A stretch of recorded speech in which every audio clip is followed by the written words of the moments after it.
नमस्कार. मी वैद्य अकल्पिता धानोरकर.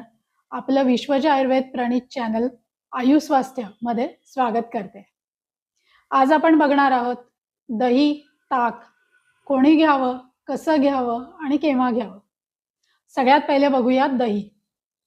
तर घरी जे आहे आपण थोडंसं विरजण घेऊन कोमट दुधामध्ये ते हलवून ते विरजण लावून दही बनवतो. तर असं हे दही बऱ्याच जणांना आवडतं. तर सगळ्यात पहिले बघूयात आपण दह्याचे गुणधर्म काय आहेत ते. तर तुम्हाला ऐकून आश्चर्य वाटेल की दही हे स्पर्शाला थंड आहे, पण शरीरात गेल्यानंतर ते उष्ण परिणाम देतं. म्हणजे आयुर्वेदानुसार दही हे उष्ण आहे. तर बऱ्याच जणांना वाटतं की असं कसं? पण नाही, ते उष्णच आहे. दह्याचे अजून गुणधर्म बघायला गेलं तर दही हे आंबट आहे, थोडंसं तुरट आहे, अ, उष्ण परिणाम देणारं, अभिषंधी आहे, कफ वाढवणारं आहे. जास्त प्रमाणात खाल्लं तर ते शरीरामध्ये चिकटा निर्माण करतं. पचायला जड असं आहे. त्यामुळे बऱ्याच आजारांमध्ये आयुर्वेदानुसार दही हे जे आहे तर ते अव्हॉइड करायला सांगितलेलं जातं. अ, आधुनिक वैद्यकानुसार बघितलं तर त्यामध्ये कॅल्शियम आहे, मॅग्नेशियम आहे, फॉस्फरस आहे. गुड बॅक्टेरियाज आहेत की ज्यामुळे तुमची गट हेल्थ सुधारते. आयुर्वेदानुसारही ते पचनासाठी सहाय्यक आहे. ते रुची प्रदान करणारं आहे. म्हणजे जेव्हा तोंडाला चव नसते, त्यावेळेला जर दह्याचं सेवन केलं, तर रुची उत्पन्न होते आणि माणसाला थोडी खाण्यावर जी आहे ती वासना जाते. आपल्याही आहारामध्ये जर आपण बघायला गेलं, तर दही जे आहे ते कोशिंबिरीच्या स्वरूपात म्हणजे त्याचं प्रमाण जे आहे, ते किती अल्प आहे की जे रोज आपण घेतो. तर तेवढ्या प्रमाणामध्ये दही खायला काही हरकत नाही. दही जे आहे तर ते कोणी खाऊ नये. ज्यांना रक्तपित्त झालेलं आहे, आम्लपित्त आहे, शरीरात सूज निर्माण झालेली आहे, त्वचेचे विकार आहेत, मूळव्याध झालेली आहे. अशा पद्धतीचे जे आजार आहेत किंवा दमा आहे, सर्दी खोकला झालेला आहे, कफ खूप जास्त प्रमाणात वाढलेला आहे, स्थूलता आहे, तर अशा लोकांनी दही जे आहे, तर ते वैद्यांच्या सल्ल्याशिवाय घेऊ नये. मग दही कोणाला चालतं बरं? तर दही जे आहे ते ग्राही आहे. ग्राही म्हणजे मलाला बांधून ठेवणारं आहे.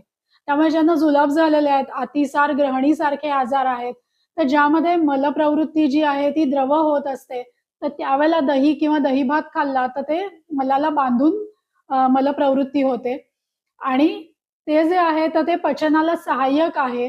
गुड बॅक्टेरिया असतात त्याच्यामध्ये. रुची प्रदान करणारं आहे. त्यामुळे अतिसारामध्ये ज्यावेळेला बॅक्टेरियल फ्लोरा बिघडलेला असतो, तर त्यावेळेला दही जे आहे, तर ते तुमचं पचन सुधरवायला मदत करते आणि तो रुची पण निर्माण करते.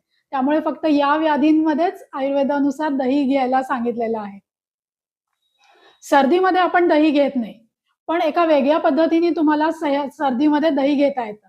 ते कसं, की दही जे आहे ते तुम्ही एका कॉटनच्या किंवा मलमलच्या कपड्यामध्ये ठेवून त्यात बांधून, टांगून ठेवलं आणि त्यातलं पाणी जे आहे ते पूर्ण निथळलं गेलं, की मग जो घट्ट गोळा असतो ज्याला हंग कर्ड असं म्हणतात. तर ते जे आहे त्याच्यामध्ये तुम्ही मिरेपूड, सुंठ असं घालून ते एक औषधाप्रमाणे काम करतं आणि ते तुम्ही सर्दीत घेऊ शकता. इतर वेळेला सर्दीमध्ये नुसतं जे दही आहे तर ते घेऊ नये. ते सूज निर्माण करणारं आहे. आता आपण जर दही ठेवलं तर काही एका ठराविक काळानंतर त्याला पाणी सुटतं. तसंच ते शरीरामध्ये परिणाम देतं म्हणजे ते सूज निर्माण करणारं आहे. त्यामुळे ज्या आजारांमध्ये इन्फ्लमेशन आहे, सूज आहे, तिथे-तिथे दही जे आहे तर ते वापरायला नको. पण दही बऱ्याच जणांना आवडतं. छान घट्ट विरजलेलं असं कवडीचं दही खूप जणांना आवडतं. मग जर दही खायचं असेल तर ते कसं खावं? तर दह्याबरोबर समजा तुम्ही दही खाल्लं आहे, तर ते दिवसा खावं. रात्रीच्या वेळेला दही खाऊ नये. ग्रीष्म ऋतू, शरद ऋतू आणि वसंत ऋतूमध्ये दही खाऊ नये. दिवसा दही खाल्लं तर चालतं. त्याचं प्रमाण जे आहे, तर ते तुम्हाला पचेल असं थोड्या प्रमाणात घ्यायचं आहे आणि दही खाल्लंच तर त्याबरोबर मूग, साखर, तूप, मध किंवा आवळा यापैकी कुठलाही एक पदार्थ खाल्ला, तर दही जे आहे ते बाधत नाही. तर अशा पद्धतीने तुम्ही दह्याचं सेवन करू शकतात. दही-भात खाल्ला तर त्याच्यावर मिठाच्या ऐवजी तुम्ही साखर घेतलीत, तर ते अधिक चांगलं. आता काही प्रदेशांमध्ये दह्यापासून बनवणाऱ्या रेसिपीज असतात. तर राजस्थानसारख्या ठिकाणी जिथे खूप वृक्षता आहे, तर तिथे ती आवश्यकता असते. तिथे ते अभिछंद निर्माण करत नाही. परंतु इथे साधारण देशामध्ये तुम्ही दह्याचे पदार्थ अशा पद्धतीने घेतले किंवा दही गरम करून खाल्लं, तर त्याचा आयुर्वेदामध्ये निषेध सांगितलेला आहे. किंवा दही आणि फळं असं पण एकत्र करून तुम्ही खाऊ नये. तर ह्या पद्धतीने काळजी घेतली आणि जर दही सेवन केलं आणि त्याबरोबर मी सांगितलं तसं मध, आवळा, तूप, साखर किंवा मूग किंवा मुगाचं वरण यापैकी एखादा पदार्थ सेवन केला, तर तुम्हाला दही जे आहे ते बाधणार नाही आणि तुम्ही ते घेऊ शकाल. आता आपण बघूयात ताक. तर ताक जे आहे, तर दह्यामध्ये अर्धं पाणी किंवा तेवढंच पाणी घालून रवीने घुसळून लोणी निघेपर्यंत ते घुसळायचं आहे. मग जे तयार होतं ते ताक. तर रवी जी आहे ती क्लॉकवाईज आणि अँटी क्लॉकवाईज अशी घुसळली जाते. तर हा जो मंथन संस्कार होतो, तर त्यामुळे आंबट आणि उष्ण अशा दह्याचं थंड आणि तुरट आंबट अशा ताकामध्ये रूपांतर होतं. बऱ्याचदा ज्या विकारांमध्ये दही चालत नाही, तिथे ताक मात्र आम्ही घ्यायला सांगतो. त्यामुळे दह्यापेक्षा ताकाचे गुणधर्म जे आहेत ते थोडेसे वेगळे आहेत. फक्त एका संस्कारांमुळे त्याच्यामध्ये इतका फरक पडतो. तर ताक तुरट, आंबट, थंड आहे, पचायला हलका आहे, रुची प्रदान करणारा आहे, पचनशक्ती वाढवणारा आहे आणि शरीरातला मेद जो आहे तो कमी करणारा आहे.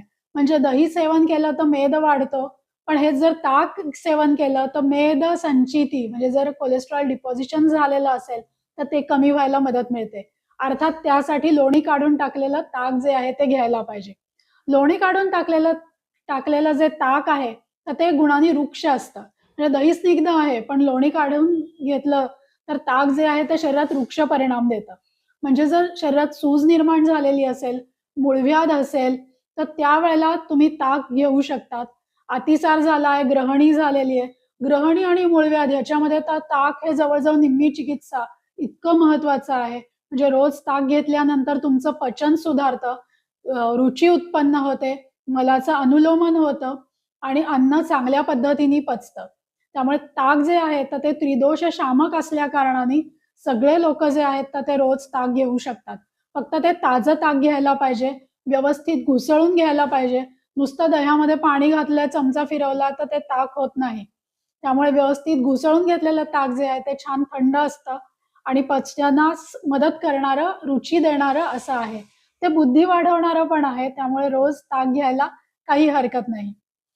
ताक कोणी घेऊ नये, तर जे दुर्बल आहेत, क्षतक्षीण आहे, ज्यांना भ्रम, मूर्छा म्हणजे चक्कर येतेय, शरीरात दाह आहे, रक्तपित्त आहे, तर अशा लोकांनी मात्र ताक घेऊ नये. त्याआधी वैद्यांचा सल्ला जरूर घ्यावा. आता ताक कशाबरोबर घ्यावं? तर नुसतं ताक घेतलं तर असं म्हणतात, की त्यामुळे मूळव्याध निर्माण होऊ शकते. पण हेच जर ताक त्याबरोबर जिरेपूड, सैंधव, सुंठ, मिरे, पिंपळी, काही प्रकारचे क्षार, साखर असं ह्याच्यापैकी काहीही घालून घेतलं, तर एकतर त्याच्याने रुची वाढते आणि ताक जे आहे ते पचनाला आणखी हलकं होतं आणि तुमच्या शरीराला ते सात्म्य होतं.